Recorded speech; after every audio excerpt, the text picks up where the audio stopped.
సమర్థ సద్గురు సాయినాథ్ మహారాజ్కి జై. సాయి భక్తులందరికీ నమస్కారం అండి. మన సాయినాథుని దయ వల్ల అందరూ సంతోషంగా ఉండాలి అని మనస్ఫూర్తిగా కోరుకుంటూ ఈ వీడియో స్టార్ట్ చేస్తున్నాను. ఇక ఈరోజు వీడియోలో మనం చూడబోయే బాబాగారి సందేశం, తల్లి నన్ను తలుచుకొని ఒక్కసారి ఈ కొబ్బరికాయను తాకు, నీ భవిష్యత్తు గురించి నువ్వు ఒక శుభవార్త వింటావు, ఒక మంచి గుడ్ న్యూస్ అనేది నువ్వు వింటావు, తప్పకుండా ఈ సాయి వాక్కు వింటావు కదా అని బాబాగారు మనకు ఒక అద్భుతమైన సందేశం అనేది తీసుకొచ్చారండి. బాబాగారు కొబ్బరికాయని తాకమన్నారు అంటే ఏదో ఖచ్చితంగా శుభవార్త అని అర్థమవుతుంది కదా. కాబట్టి బాబాగారి మీద నమ్మకంతో ఒక్కసారి ఈ కొబ్బరికాయని తాకండి. బాబాగారు మన కోసం ఎలాంటి సందేశం అందిస్తున్నారు, ఏ శుభవార్త తీసుకొచ్చారు అని మన సాయినాథుని మాటల్లోనే విందాం. బాబాగారి సందేశం చూడబోయే ముందు మీరు ఎక్కడెక్కడో జ్యోతిష్యం చెప్పించుకొని నిరాశ చెందున్నట్లయితే ఒక్కసారి శ్రీనివాసరాజు గురూజీ దగ్గర జ్యోతిష్యం అనేది చెప్పించుకోండి. శ్రీ షిరిడి సాయిబాబా గారి ఆశీస్సులతో గురువు గారు జ్యోతిష్యం అనేది చెప్పబడుతుంది. శ్రీనివాసరాజు గురూజీ నెంబర్ 1 వశీకరణ స్పెషలిస్ట్ అండి. ఈయన కేరళ తాంత్రిక గురువు గారు. ఎలాంటి సమస్యలకైనా సరే 24 గంటల్లోనే పరిష్కారం అనేది చూపిస్తారు. గురువు గారి దగ్గర ఒక్కసారి నమ్మకంగా చెప్పించుకున్నప్పుడు ఆ నమ్మకాన్ని గురువుగారు తప్పకుండా న్యాయం చేస్తారు. ఎలాంటి సమస్యకైనా సరే చక్కటి పరిష్కారాలతో పూజలతో మీ యొక్క సమస్యని గురువుగారు తొలగించేస్తారండి. విద్య, ఉద్యోగం, వ్యాపారం, ప్రేమ, పెళ్లి సమస్యలైన, రియల్ ఎస్టేట్, విదేశీ ప్రయాణం, భార్యాభర్తల మధ్య గొడవలు, సంతాన సమస్యలు, ఇలా ఎలాంటి సమస్యకైనా సరే 100% సొల్యూషన్ వితిన్ 24 అవర్స్లోనే గురువుగారు సొల్యూషన్ అనేది చూపిస్తారు. ఎందువల్ల ఇంత నమ్మకంగా చెబుతున్నాను అంటే గురువుగారి దగ్గర మీరు ఒక్కసారి చెప్పించుకుంటే మీకే నమ్మకం కుదురుతుంది. నేను చెప్పించుకొని నాకు బాగా చెప్పారు అనిపిస్తేనే మీ దగ్గర తెలియపరుస్తున్నానండి. కాబట్టి మీరు కూడా ఒక్కసారి మీరు ఉన్న చోటు నుండి ఒక్క ఫోన్ కాల్ ద్వారా గురూజీకి ఫోన్ చేశారంటే మీ సమస్యకు పరిష్కారం దొరుకుతుంది. గురువుగారిని కాంటాక్ట్ చేయవలసిన నంబర్ 9630606444. ఈ నంబర్కి ఒక్కసారి మీరు కాల్ చేయండి. మీ సమస్యను గురువుగారి దగ్గర పెట్టి పరిష్కారం అనేది తెలుసుకోండి. ఇక ఈ శుభదినాన మనకు బాబాగారు ఎలాంటి సందేశాన్ని, ఎలాంటి శుభవార్తని అందజేస్తున్నారో ఖచ్చితంగా తెలుసుకుందాం. తల్లి, ఈ కొబ్బరికాయన తాకిన నీకు నా బిడ్డమైన నీ మనసు నాకు తెలుసు. ఎందుకంటే చాలా సున్నితమైన మనసు గల నా భక్తురాలి మనసు గురించి నాకు తెలియదా? నా యొక్క భక్తునికి నలుగురికి సాయం చేసే గుణం కూడా ఉంది. ఎవరం ఏం అడిగినా కూడా కాదు లేదు అనకుండా ఇచ్చే ఒక మంచి గుణం. అందుకే నా యొక్క బిడ్డలు, నా యొక్క భక్తులు అయిన నీవు నాకు చాలా ప్రీతికరం. నా బిడ్డకు నా దర్శన భాగ్యం కూడా ఖచ్చితంగా ఇస్తాను. ఎలా తెలుసా? నీ ఇంటికి ఎన్నోసార్లు నీ కోసం మాత్రమే వచ్చానమ్మా. నీ ప్రవర్తన చూశాను. నీ ప్రవర్తన, మంచితనం అన్నీ నాకు చాలా ఆనందాన్ని కలిగించింది బిడ్డ. ఆ రోజు నా ఇంటికే కాదు మరికొందరి ఇంటికి కూడా వెళ్ళాను. కానీ వెళ్ళిన ప్రతి చోట నిరాశ కలిగింది. చివరికి నీ ఇంటి వాకిటి చేరగానే అద్భుతమైన ఆనందం కలిగింది. ఎందుకో తెలుసా? ఎందుకంటే కాదు అనకుండా నా ఆకలి తీర్చావు. అలాంటి నీకు ఒక మాట చెప్పాలనే ఈరోజు స్వయంగా నా భక్తునమైన నీతో, నా బిడ్డమైన నీతో మాట్లాడాలని వచ్చాను. కాదు అనకుండా నీ సాయి మీద నమ్మకంతో ఈ చిన్న పని చేయి. ఎల్లవేళలా నన్ను మొక్కటం, ఆరాధించటం మానవద్దు. నువ్వు మానవు. ఎందుకంటే ఈ సాయి అంటే నీకు ఎంతో ప్రీతని నాకు తెలుసు. ఎంతో గౌరవం, ఎంతో భక్తి. నీ ఇంటిలో ఒక మనిషిగా నీ తండ్రి స్థానం ఇచ్చి నన్ను కొలుస్తున్నావు. నీ జీవితం మంచిగా మారుస్తాను. ఒక్క విషయం అడగాలి బిడ్డ నిన్ను. ఏంటి అంటే నీ ఇంటికి నేను వచ్చినప్పుడు నీ మనసు ఎంతో దిగులు పడి ఉంది. నీ ముఖంలో జీవం లేకుండా ఉన్నావు, దిగులుగా ఉన్నావు. ఎందుకమ్మా? ఎందుకు అంత విచారణ? ఎందుకు అంత దిగులు? దిగులు పడితే కష్టం తీరిపోతుందా చెప్పు? నువ్వు అన్నం మార్చేసుకొని నీ మొహం నల్లంగా పెట్టుకొని దిగులుగా కూర్చొనికుంటే నీ సమస్య, నీ కష్టం పోతాయా? పోవు. ఎలా పోగొట్టుకోవాలో తెలుసుకో. అంతేకాని నిరుత్సాహపడితే ఏది అవదు. కాబట్టి దేనికి భయపడకు. నీ సమస్య తీరే సమయం ఆసన్నమైనది. ఈరోజు నీ సాయిబాబా చెప్పినట్టు కొబ్బరికాయని తాకావు కదా, కొబ్బరికాయని తాకిన నీకు అందులో ఉన్న నీటి వలె స్వచ్ఛమైన మనసు కలవాని నీవు. అలా నీకు మంచి శుభవార్త కూడా అందిస్తాను.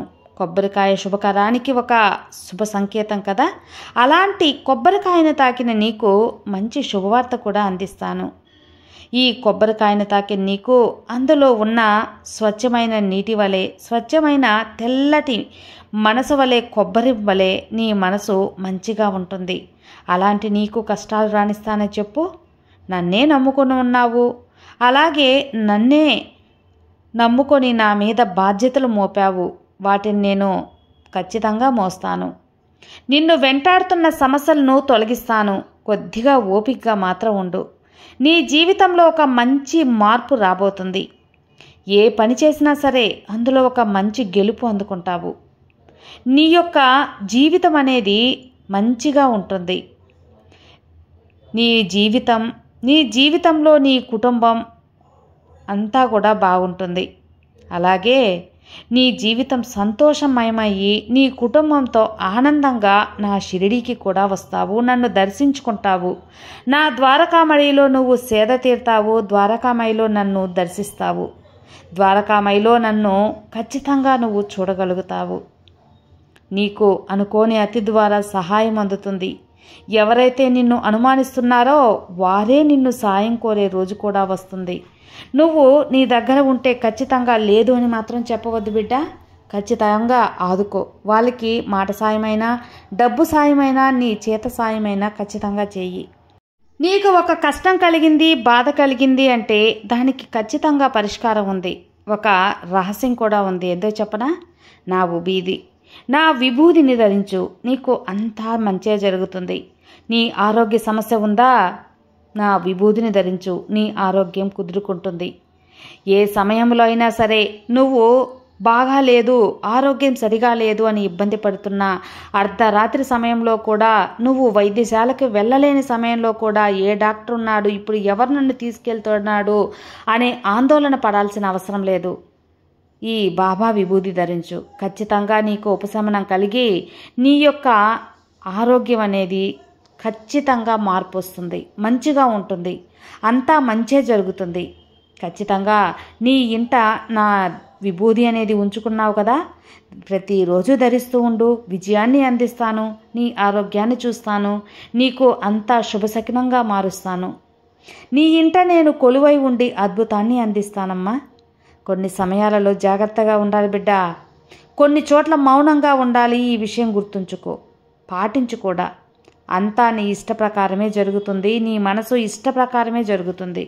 నీ మనసు ఏదైతే ఆశపడుతుందో అదే జరుగుతుందని గుర్తుంచుకో. ఈ బాబా ఆశీస్సులు నీకుంటాయి కాబట్టి ధైర్యంగా ఉండు.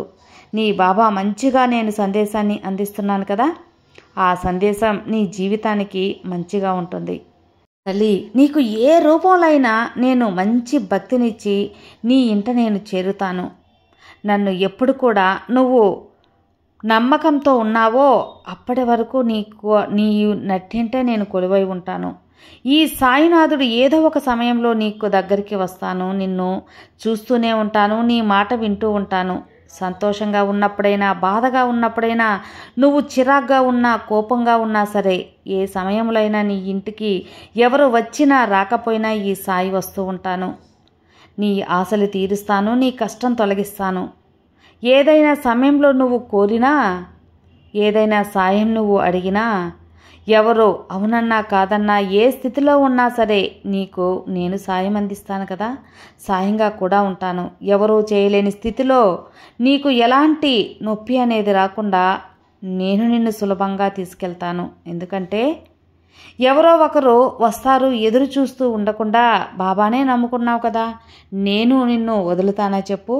కాబట్టి ప్రశాంతంగా ఉండు అని బాబాగారు మనకు మంచి అద్భుతమైన సందేశం అనేది అందించారండి. కొబ్బరికాయ లాంటి శుభవార్తని ఖచ్చితంగా బాబాగారు ఈ యొక్క సందేశం ఎవరైతే విన్నారో వారందరికీ కూడా ఖచ్చితంగా అందిస్తారు. ఏ రూపంలో అయినా సరే మన భక్తికి, మన ఇంటికి మన బాబా అనేది తప్పకుండా వస్తారు. మన ఇంటికి రావాలే కానీ అంతకన్నా భాగ్యమా చెప్పండి. కావున మన సాయినాథుడు ఏదో ఒక రూపంలో ఏ సమయంలో అయినా రావచ్చు. అది మనం సంతోషంగా ఉన్నప్పుడైనా, బాధగా ఉన్నప్పుడైనా, చిరాకులో ఉన్నా, కోపంలో ఉన్నా సరే. కావున అనుకోని సమయంలో మన ఇంటికి ఎవరు వచ్చినా సరే అది ఆశగా, ఆనందంగా స్వాగతించాలి. ఎందుకంటే బాబాగారు సాక్షాత్ అతిథి రూపంలోనో ఎక్కడో ఒక రూపంలోనో వస్తారు. వాళ్ళు ఏదైనా సాయం కోరితే మనం చేస్తూ ఉండాలి. మన వీలైనంత వరకు చేయాలి. వాళ్ళు అడిగింది మనం చేయలేని స్థితిలో సున్నితంగా వాళ్ళని నొప్పించకుండా మనం చెప్పగలిగితే చాలు. ఎందుకంటే వచ్చిన వారిలో ఏదో ఒక రూపంలో మన బాబాగారు ఉంటారనే మనం నమ్మకం. ఎందుకు అవకాశాన్ని వదులుకోవాలి చెప్పండి. కాబట్టి సున్నితంగా నెమ్మదిగా చెబితే బాబాగారు అర్థం చేసుకుంటారు. అందుకే మన ఇంటికి ఎవరు వచ్చినా కూడా, ఏం అడిగినా కూడా ప్రశాంతంగా నొప్పించకుండా స్వాగతిద్దాం. ఫలితంగా అందులో బాబాగారు ఉంటారు. అది వాళ్ళు మన స్నేహితుల ద్వారా అయినా సరే, మన ఇంటి సభ్యుల ద్వారా అయినా, చుట్టాల ద్వారా అయినా, తెలిసిన వారి రూపంలో అయినా వస్తారు.